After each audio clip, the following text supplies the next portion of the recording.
Assalamualaikum warahmatullahi ta'ala wabarakatuh.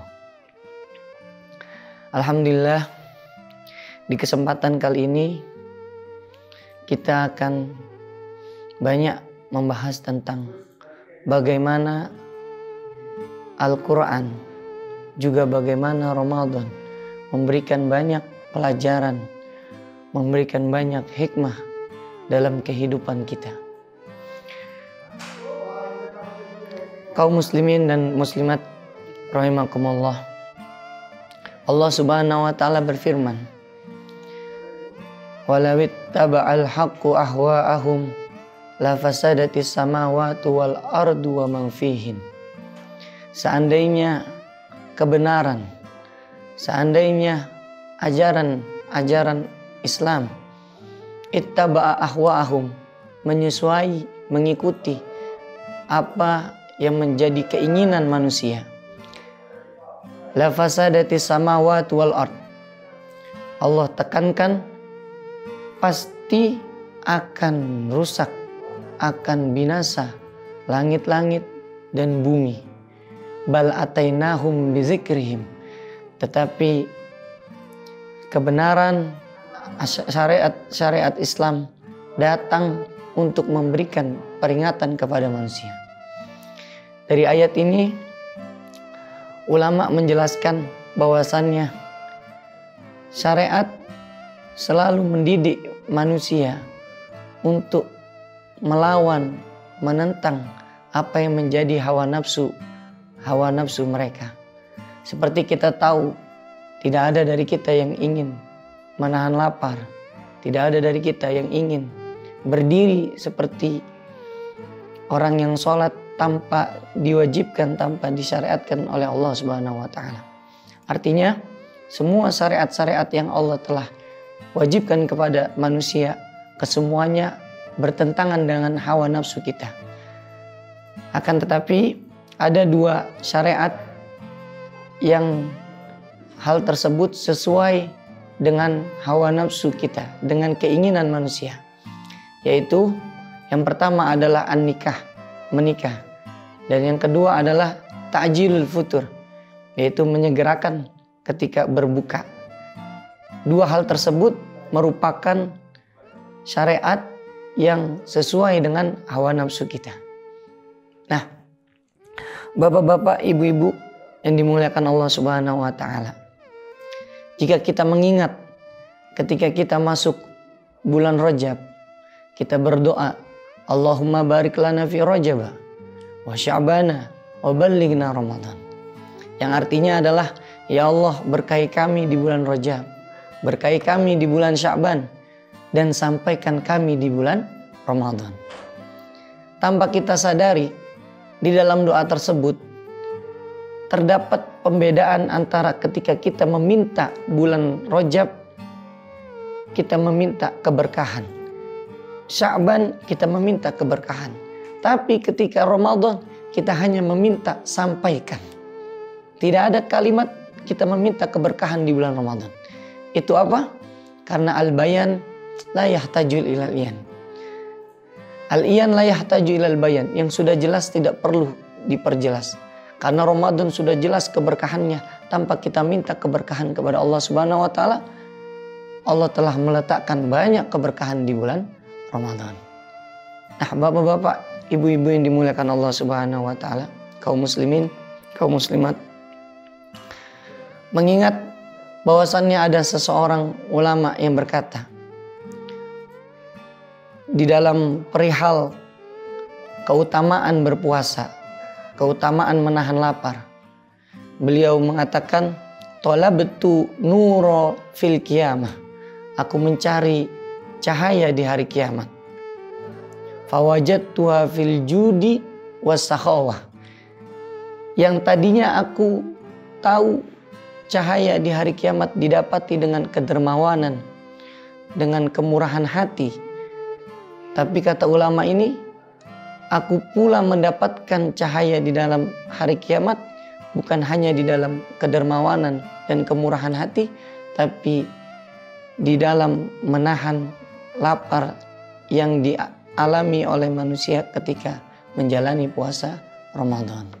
Artinya salah satu keutamaan menahan lapar di dalam berpuasa itu akan memberikan cahaya kita, akan menjadi cahaya kita di hari kiamat. Amin ya rabbal alamin. Nah, kaum muslimin, kaum muslimat yang dimuliakan Allah Subhanahu wa taala.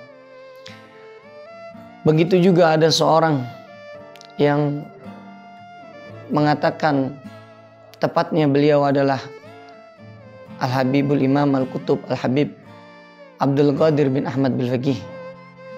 Beliau merupakan salah seorang tokoh yang sezaman dengan Kiai Hasyim Asy'ari. Beliau merupakan pendiri pondok pesantren Darul Hadis Al-Faqih Ahlussunnah wal Jamaah di Malang. Dan saya pernah mengambil ilmu di sana. Beliau pernah menjelaskan tentang bahwasannya inna ramadhana yaj'aluka nakiyad domir. Sesungguhnya bulan Ramadan akan menjadikan kamu nakiyad domir, hati yang bersih. Karena Allah Subhanahu wa taala telah menjelaskan dalam ayat-ayat Al-Qur'an. Salah satunya a'udzubillahi minasyaitonirrajim wa yurikum ayatihi fa ayya ayatillahi tunkirun. Allah Subhanahu wa taala menegaskan bahwasannya aku Allah akan memperlihatkan kepada manusia-manusia sekalian ayatihi, tanda-tanda kebesaran Allah Subhanahu wa taala. Fa ayya ayatillahi tunkirun. Maka ayat mana lagi kebesaran tanda Allah, mana lagi yang akan diingkari oleh manusia. Nah, salah satunya tanda kebesaran Allah Subhanahu wa taala yaitu Allah wajibkan kita untuk berpuasa. Yang ternyata di dalam berpuasa banyak manfaat-manfaat dari segi zahir ataupun dari segi batin. Nah, bapak-bapak, ibu-ibu yang dimuliakan Allah Subhanahu wa taala,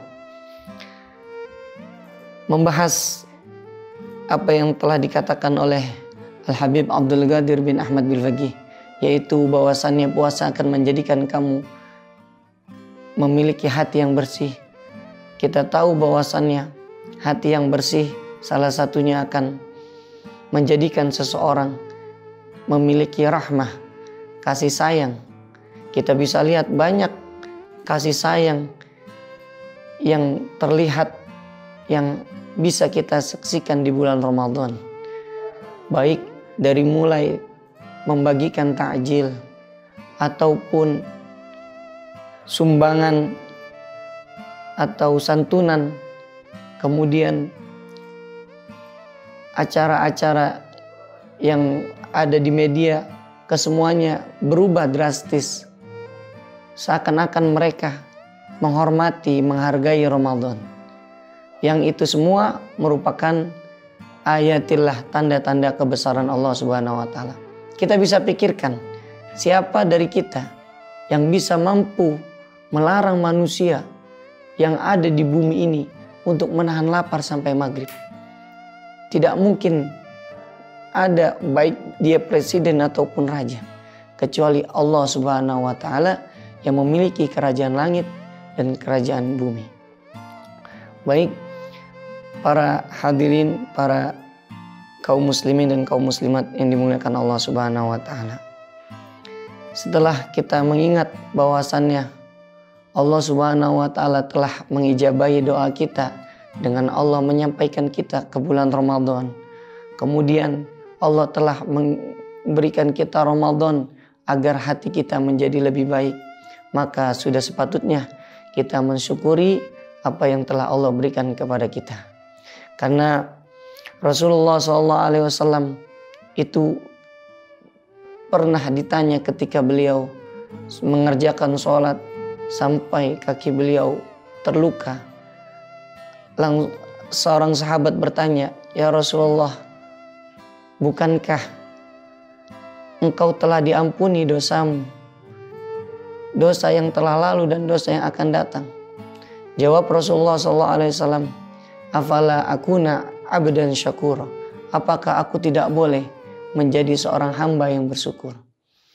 Artinya ketika Rasulullah ditanya oleh salah satu istri beliau, kenapa engkau masih beribadah segitu hebatnya, segitu giatnya, sedangkan dosa engkau tidak ada, karena Allah Subhanahu wa taala telah menjelaskan, Allah telah mengampuni ma taqaddama min dzambika wa ma ta'akhkhar, yang telah lalu dan yang akan datang dari dosa-dosa Nabi akan diampuni.